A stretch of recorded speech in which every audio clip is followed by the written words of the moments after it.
Hello, আমি রাখি আর আমার আরেকটা নতুন ব্লগে তোমাদের অনেক ওয়েলকাম। তো আমি অনেক দিন কোনো বড় ভিডিও দিইনি, তাই ভাবলাম আমার একটা ডেইলি লাইফস্টাইল মানে আমি রোজ কী করি তার একটা ব্লগ তোমাদের সঙ্গে শেয়ার করি। তো সকালে আমি দেখো ঘুম থেকে উঠেছি আর উঠে আমি এখনও কিন্তু ফ্রেশ হইনি, ফ্রেশ হব। তার আগে আমি ইন্ট্রো দিলাম। আর এখন আমি শ্বশুরবাড়িতে নেই, আমি এসেছি বাপের বাড়িতে। 2-3 দিন হলো এসেছি, তো এখানেই আমি ব্লগটা শুরু করলাম যে সারাদিন আমি কি করি। প্রথমেই সকালে দেখো উঠেই আমি বাইরে দেখাচ্ছি যে ফুল গাছগুলোর কত ফুল ফুটে রয়েছে, আর আমার মা এই সময় সকালে ফুল তুলছিল। আর আমার মেয়ে ঘুম থেকে উঠে 2টো বিস্কিট হাতে নিয়ে দৌড়ে বেড়াচ্ছে। একদম সকালে উঠেই বলেছে বিস্কিট বিস্কিট, তো বিস্কিটও খুব একটা খাই না, তবে বিস্কিট নিয়ে ঘুরে বেড়াবে, পাখিকে দেবে। পাখি আসে আর ওই যে দেখছো একটা প্যাকেট নিয়ে আমার মা ফুল তুলছে সব গাছ থেকে।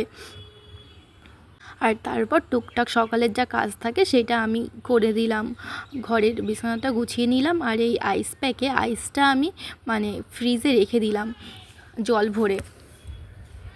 এই আইস প্যাক আমি 2টো কিনেছিলাম, একটা শ্বশুরবাড়িতে রাখবো বলে, একটা বাপের বাড়ি। তা শ্বশুরবাড়ি ফ্রিজের মধ্যে একটা রেখেছিলাম, তো ওটা নষ্ট হয়ে গেছে কিভাবে আমি জানি না। আর এটা আমি বাপের বাড়ি নিয়ে এসেছি, এখানেই রাখবো এটা। এখানে যখন আসবে তখন আমি মুখে আইস নেবো। তোমরা তো জানোই সকালে ঘুম থেকে উঠে মুখে আইস নেওয়া কতটা ভালো। তারপর আমি দেখলে ব্রেকফাস্ট করে নিলাম, ওটা সকালের ব্রেকফাস্ট ছিল সিদ্ধ ভাত। তারপর আমি কিন্তু এখন স্নান করে নিয়েছি। স্নান করে টোরে নিয়ে আমি একটা নাইটি পরেছি।